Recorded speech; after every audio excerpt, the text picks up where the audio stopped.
Rosa, ele é um carioca que foi diretor do INPE, né, o Instituto Nacional de Pesquisas Espaciais, que tem uma unidade em Cachoeira. Ele foi diretor do INPE de 89 a 2001.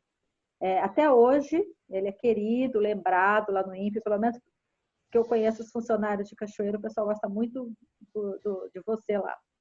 Mas, em primeiro lugar, super obrigada por ter topado conceder essa entrevista para mim. E boa noite. Boa noite, Cláudia. É um prazer.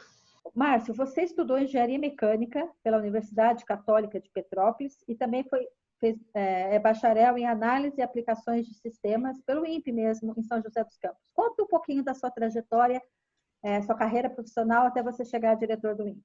Olha, eu vim para São José dos Campos em 1973, na realidade para cursar um mestrado, né? Eu tinha sido aceito na COP, no Rio de Janeiro, depois de fazer engenharia, e tive essa aceitação também no INPE São José dos Campos, então eu vim para o Vale do Paraíba. E eu estava, na realidade, interessado em concluir o meu mestrado em cerca de 2, 3 anos e depois voltar para o Rio de Janeiro, né? Mas a minha vida mudou completamente, né? Eu estava, enfim, no meio do curso, quando surgiu uma oportunidade para eu fazer um estágio na NASA, e eram poucos candidatos do INPE, e eu fui um deles, fui para a NASA, passei alguns meses lá, e quando voltei, eu estava já apaixonado pela área espacial, o mestrado tinha sido só uma etapa, e eu resolvi aceitar a contratação e me tornei funcionário do INPE, me tornei pesquisador do INPE. Uhum. E nesse processo, então, foi que eu vim para Cachoeira Paulista, porque o que eu tinha aprendido na NASA e o que estava acontecendo era um novo projeto que viria para Cachoeira Paulista. E com isso eu vim para Cachoeira, né? E aí estabeleci residência aqui em Lorena, né?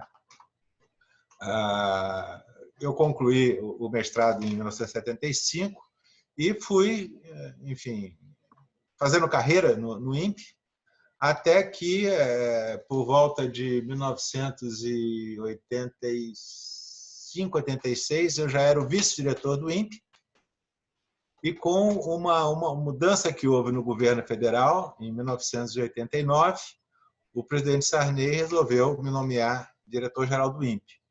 Mas eu continuei, eu teria então que ir para São José dos Campos, mas eu continuei morando em Lorena e viajando todo dia para Cachoeira Paulista, para casa. Né? Então, você ia para São José como diretor do INPE, você ficava em São José. Exatamente. Você ficava em Cachoeira, acho que às sextas-feiras, não é isso? Exatamente. Sexta-feira eu não abria mão, era o dia que eu vinha despachar em Cachoeira Paulista, então eu vinha para cá. Mas, enfim, eu tenho uma ligação muito grande com Cachoeira desde o tempo de que eu vim instalar esse primeiro projeto lá no início dos anos 70. Né? E qual era esse primeiro projeto? Olha, hoje se fala muito em imagens de satélite e queimadas na Amazônia e desmatamento, mas naquela época, na década de 70, o imaginamento por satélite era uma coisa só utilizada para fins militares. E quando a NASA e os Estados Unidos resolveram abrir essa tecnologia para aplicação civil, foi exatamente esse o estágio que eu fui fazer na NASA, né? Nós resolvemos montar os laboratórios em Cachoeira Paulista, né? Para processar essas imagens, né? Que vinham de satélite, eram recebidas em Cuiabá, uma estação com antena em Cuiabá. E foi esse o primeiro projeto que Cachoeira Paulista teve de importância, né? Na minha época, eu vim montar esse projeto, né? E aí me tornei vice-diretor, depois diretor-geral. No seu currículo fala que, na sua gestão à frente do INPE, você liderou uma reestruturação e modernização do INPE. O que é exatamente isso? Olha, o INPE do meu tempo de aluno, né, era um INPE muito acadêmico, o INPE onde o mestrado, daí eu ter vindo para São José dos Campos, era enfim, o foco principal da formação, e existiam alguns projetos de aplicação espacial que estavam se estruturando. Existia o projeto SACI, o projeto de censuramento remoto, o projeto de meteorologia e assim por diante. Na minha época, já como diretor do INPE, já no final dos anos 80, nós tínhamos que dar um pouco mais de praticidade e um pouco mais de realizações para que a área espacial do Brasil fosse respeitada e fosse conhecida. Então, no momento em que você coloca a realização de projetos no primeiro plano, você tem uma mudança, uma abordagem completamente diferente no tipo de gente que você tem trabalhando, nos recursos que são necessários, né? Então, esse meu período, talvez as pessoas, os colegas ainda se lembrem de mim, foi um período muito rico em apoio do governo federal e em realizações, quer dizer, cada realização uma puxava a outra, né? Então, por exemplo, lançar o primeiro satélite brasileiro, que nós lançamos em 93, né? Feito no Brasil. O Brasil foi o 16º país do mundo a lançar um satélite. Isso claramente provocou mudanças grandes na percepção do INPE como instituição de pesquisa, né? O INPE passou a ser muito apoiado pela administração federal, né? Passou a ser assim uma atividade onde o Brasil, quando visitava outros países através de seus presidentes, né? Principalmente o presidente Fernando Henrique Cardoso, né? A área espacial estava presente. Eu viajei muito com o presidente, né? Para vários lugares do mundo. Por quê? Porque a área espacial era uma coisa que o Brasil tinha orgulho e mostrava para todos que tinha aquela tecnologia, né? Então, foi um período rico por causa disso, porque os recursos eram importantes, muito maiores do que a gente tem hoje em dia, por exemplo, né? E com marcos relevantes para o Brasil. Um deles, por exemplo, que eu acho que até hoje tem provocado grandes e relevantes informações para a sociedade, foi a instalação do CPTEC. Sim, foi o primeiro centro de isso. previsão de tempo e estudo do país. A meteorologia do Brasil era completamente desacreditada, né? Nós não tínhamos, ninguém acreditava na meteorologia, né? A pessoa falava que ia chover e não chovia, falava que ia o tempo bom e chovia. Quer dizer, então, nós investimos muito na área de meteorologia, mas o marco dessa transformação foi a instalação do CPTEC, que eu achei por bem, naquela época, instalar em Cachoeira Paulista. Nós trouxemos para o Brasil o primeiro supercomputador que o Brasil tinha, e, com isso, a modelagem e os estudos meteorológicos e climáticos sofreram uma grande transformação. E hoje todo mundo acredita, todos os jornais, a televisão... Consulta meteorologia, né? Vai viajar, consulta para ver se vai chover, se vai fazer sol. Eu me lembro, por exemplo, de ter tido dificuldade em convencer o doutor Roberto Marinho de que a previsão do tempo merecia ter um espaço importante no Jornal Nacional. Né? Foi você que conseguiu isso?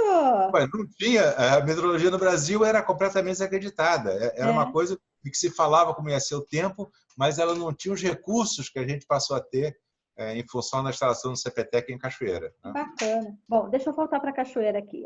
A gente sempre ouviu lá na cidade assim, uma teoria, diz que o INPE escolheu Cachoeira para instalar o CPTEC porque seria uma região que cai muitos raios. Isso é lenda ou é verdade? Não, eu vou te contar a história verdadeira. Na realidade, quando nós pensamos em criar esse centro, existia o requisito básico que era ter um supercomputador. Mas o Brasil ele não era signatário de um acordo de não proliferação de armas nucleares. Por uma questão política, o Brasil não era parte desse acordo.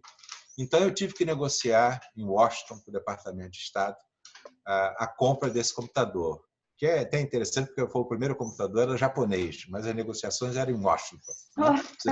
Você vê como é que os americanos querem tomar conta do mundo. E os americanos colocaram uma série de exigências para o Brasil receber esse equipamento, porque o Brasil não era visto como um país sério. Então, uma das questões... Nunca ouvi falar disso. Ele não era visto como um país sério, então não podia ter tecnologia que poderia ser usada para fins não pacíficos. E uma das questões é que São José estava muito próximo da indústria bélica do Brasil, que naquela época existia, né? A Ingesa, a Vibraz, a própria Embraer fazendo aviões militares, e também o Brasil tinha, sob certo sigilo, um programa de desenvolvimento de um artefato nuclear. Então, os americanos sabiam disso, eles têm um sistema de informações óbvio no mundo inteiro, e não iriam permitir nunca que esse supercomputador fosse instalado em São José dos Campos, porque talvez ele fosse usado para outros fins, por essas indústrias ou pelo próprio governo brasileiro. Então, a alternativa que eu tive foi negociar a instalação do computador do CPTEC numa região distante de São José dos Campos. E nada mais razoável do que pensar em Cachoeira Paulista, né? E daí o computador veio para Cachoeira Paulista e nós não tivemos problemas de embargos ou com a licença de exportação, de importação. Então, a razão não são os raios, não tem nada disso, a razão é uma razão política, a razão política que eu acho que deu, inclusive, uma maior projeção ao INPE em Cachoeira Paulista e também a possibilidade de contratação de gente, muitos funcionários vieram de Cachoeira e assim por diante. Então, foi uma decisão que agradou todo mundo depois. Você nunca pensou em levar, como diretor, levar a sede do INPE para Cachoeira? Não, eu acho que você não consegue transferir. Naquela época nós tínhamos da ordem de 1.000 e poucos funcionários, né? Com famílias, com crianças em escola, com empregos dos próprios parceiros, de uma cidade para outra. O que foi possível fazer na época foi, na realidade, todos os novos grandes projetos que estavam sendo criados, nós começarmos a criação dele em Cachoeira Paulista. Eu fiz isso, eu tinha feito já na década de 70 com as imagens, sensoramento remoto, os primeiros laboratórios, fiz depois com o CPTEC, e já no final da minha gestão, nós tínhamos uma oportunidade de fazer um grande laboratório de combustão e de ensaios e testes, e eu também fiz isso em Cachoeira Paulista. Né? Esse laboratório de combustão existe até hoje. Eu me lembro que até quem veio inaugurar ele foi, na época, o vice-presidente Marco Maciel, que estava no exercício da presidência. Então, essa foi a estratégia. Mas, depois que eu saí da direção do INPE, parece que os novos diretores não tiveram muito mais interesse em trazer coisas para Cachoeira, como eu tinha, até porque eu morava aqui e eu sabia que era possível fazer isso, né? E, infelizmente, não se viu desde então a vinda de novos projetos para Cachoeira Paulista, né? Eu acredito que hoje o INPE de Cachoeira Paulista ainda vive dos projetos e tem as suas atividades criados e instalados no meu tempo. O INPE, na minha opinião, é a maior instituição que Cachoeira cedia, né? Tem a Canção Nova e tem o INPE. Mas, por algum motivo, quando você fala em Cachoeira Paulista, a pessoa pensa em Canção Nova, né? Depois que você fala, tem o INPE também. Você acha que falta um pouco de interação dos moradores de Cachoeira com o INPE, com essa imagem que o INPE é uma grande instituição que está instalada na cidade? Não, bom, eu acredito até que seja normal você ter um reconhecimento maior por conta de um grande centro de religiosidade como é a Canção Nova. Acho que deveria, na realidade, por parte da direção do INPE, de não só retomar essa questão de trazer para essa grande área, que quase 450 hectares. É gigante, né? Enorme lá. E que criou tanto problema e inviabilizou tantas possíveis etapas de desenvolvimento para a cidade, você trazer coisas para cá, né? E, sempre que possível, veicular, ou na imprensa, ou nos resultados científicos, né, a importância dos laboratórios de Cachoeira Paulista para o avanço da ciência, né? Eu, na minha época, eu transformei o Centro de Cachoeira Paulista, inclusive eu mudei de nome, eu chamei ele de Centro Espacial de Cachoeira Paulista, né? Porque era realmente um centro espacial, né? Muitas pessoas, muito dinheiro envolvido, tecnologias avançadas, né? Com o tempo e com a falta de recursos, o INPE de Cachoeira Paulista voltou a ser, dentro da estrutura do INPE, uma pequena unidade, uma unidade, vamos falar assim, de segundo escalão ou de terceiro escalão. Então, isso tira a visibilidade da organização e faz com que as pessoas, no dia a dia, acabem se esquecendo da existência do INPE de Cachoeira Paulista. Então, está faltando um pouco mais de publicidade, né? Porque a cidade, né, poderia estar bem mais desenvolvida, né? Na época em que essa área do INPE foi desapropriada, lá no início dos anos 70, eu me lembro, eu já estava no INPE quando o diretor-geral da época, Fernando de Mendonça, negociava com uma ex-prefeita de Cachoeira Paulista, dona Edila, a vinda do INPE para Cachoeira. E foi um baque, porque foram desapropriados provavelmente umas 10 fazendas, né? E que produziam leite. Eu me recordo de grandes tensões da direção do INPE com os produtores da região, que não conseguiam, inclusive, trazer o seu leite para a cooperativa, aqui do outro lado da Dutra, né?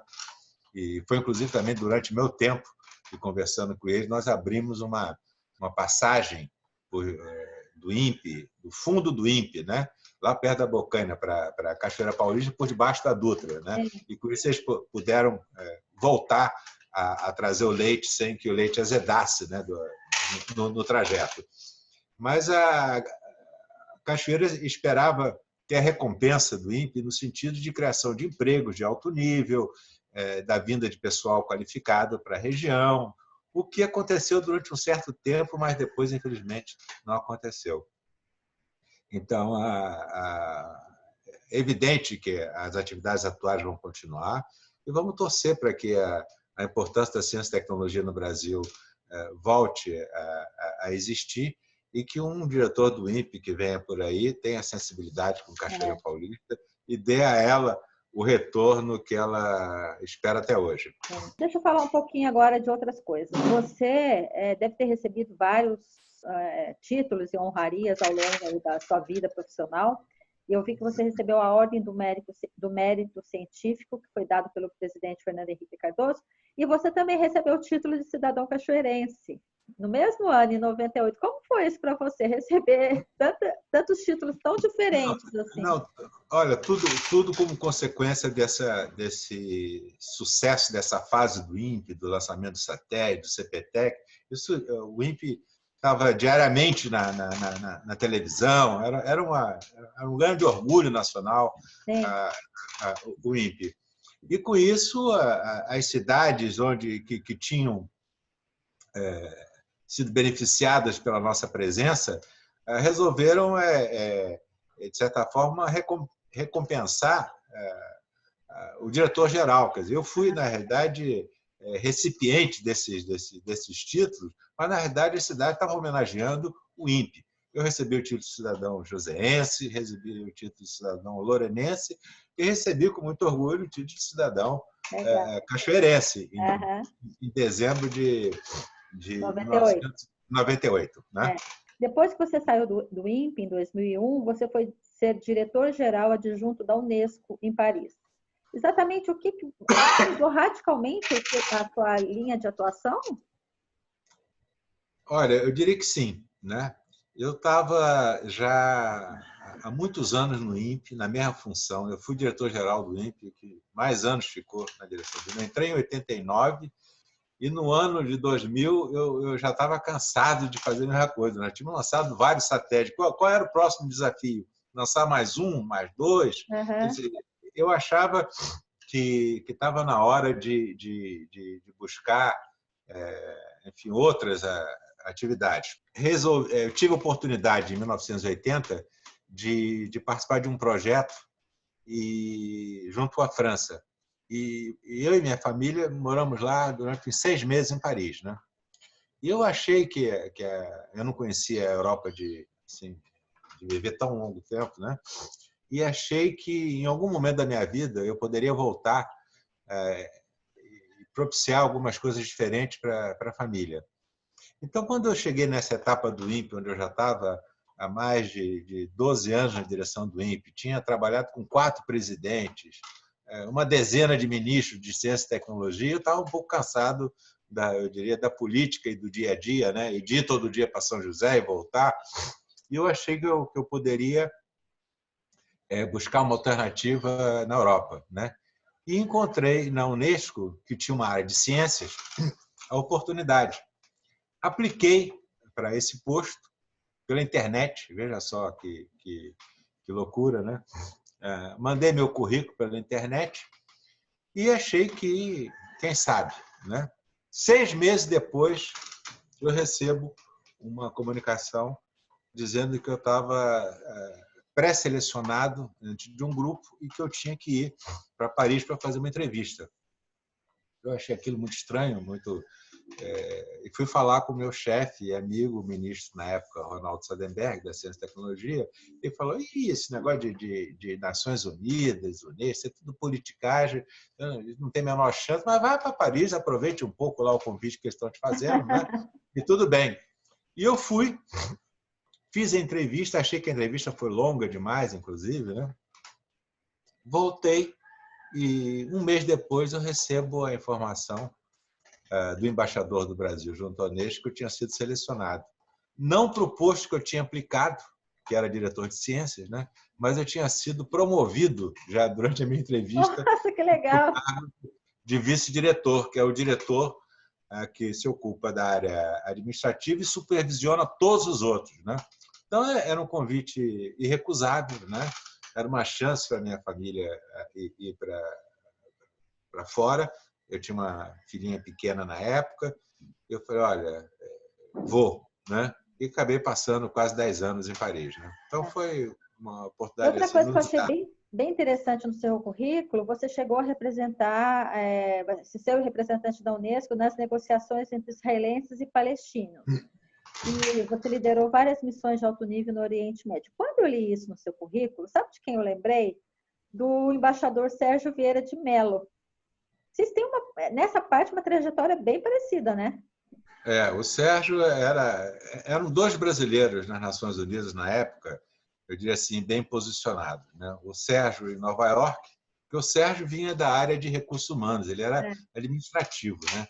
Só que com a ida do Kofi Annan para a Secretaria-Geral, eles eram muito amigos. O Kofi Annan era o diretor de recursos humanos da ONU em Nova York. O Kofi Annan levou o Sérgio para trabalhar com ele. E o Sérgio se mostrou um grande diplomata, né? E hábil, e resolveu várias questões, vários conflitos. A vida dele, Timor-Leste, né? a vida no Timor, aqui no Equador, enfim, teve uma vida marcada por grande sucesso na área diplomática.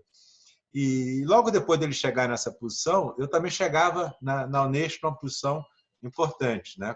Que era de diretor executivo e número 2 da organização. E isso me deu a oportunidade de conviver com ele, né? Eu tive várias vezes com ele, com o Kofi Annan em Nova York, e tomávamos uísque juntos no apartamento dele, que ele dividia com o Kofi Annan. E um fato lamentável que eu me lembro muito bem é que no próprio dia na própria manhã onde ocorreu O atentado. o atentado do terrorismo, nós estávamos falando pelo telefone. Eu estava em Paris conversando com ele, porque eu tinha a Unesco tinha um escritório no Iraque, mas era um escritório na região dos curdos, né? Em Erbil.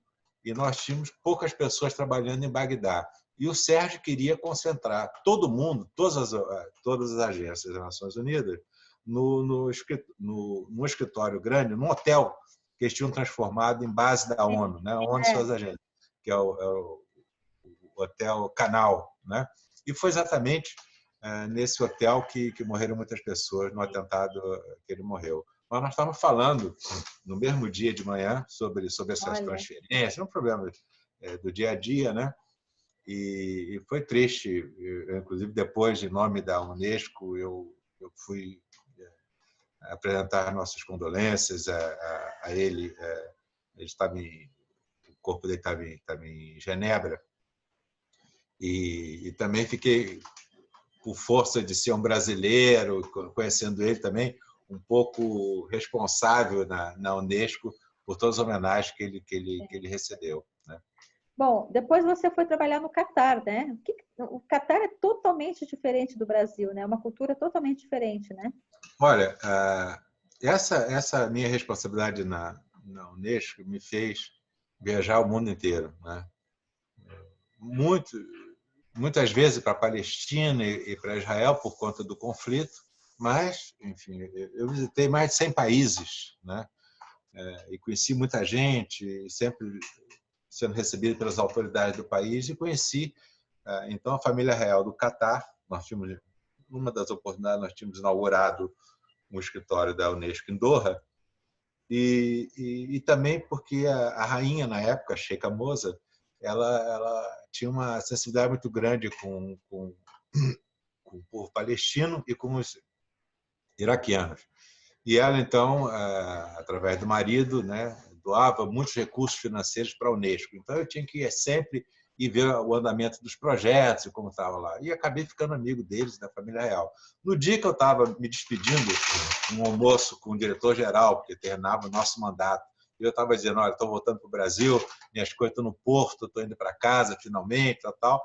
Eu vi que ela olhou para um assessor dela e fez um sinal, né, mas eu não sabia de que se tratava. Naquela noite eu recebi um telefonema dizendo que o governo Catar me convidava para ir lá no Catar, né? E eu acabei indo para ver o que eles esperavam, né? E novamente me surpreendi, da mesma forma que eu vim para São José dos Campos, né? Me surpreendi com a oportunidade, falei, não, eu não vou para casa, para o Brasil, para não fazer nada, né? Simplesmente eu estou terminando minha história na Unesco, eu vou continuar a fazer alguma coisa lá. E aceitei o convite e fui direto para o Catar. Vim ao Brasil receber com a minha esposa as caixas que estavam chegando de navio, né? A minha mudança da França. E deixamos tudo empacotado aqui e fomos com uma mala de roupa para o Catar, porque eles lá me ofereciam tudo para ir para lá. E acabei, ia ficar 2 anos, acabei ficando 7. Né? Em pleno século XXI, ainda tem gente que acredita que a Terra é plana, os terraplanistas, né, que estão na modinha aí no momento. Você que é do espaço sideral, você pode tirar essa dúvida de vez aí para a galera. A Terra é plana? Claro que não. Claro que não. Basta ir para o espaço ou ver a Terra de longe que você percebe claramente que isso é uma bobagem imensa, né?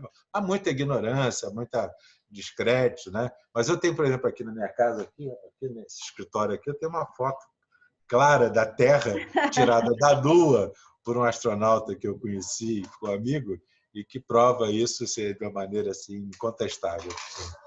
Tá, e agora só para a gente terminar, você está aposentado em Lorena? Você está com algum projeto aí fazendo? O que você está fazendo? Não, foi o que eu te falei. Foi o que eu falei. Eu vim para o Brasil depois dessa experiência no Catar, realmente disposto a jogar tênis, viajar com a minha esposa pelo Brasil, ficar mais perto da minha filha, né?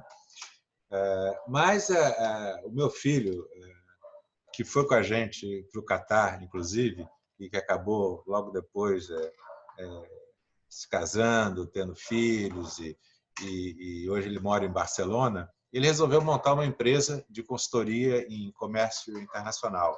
Ele é engenheiro como eu, ele tem mestrado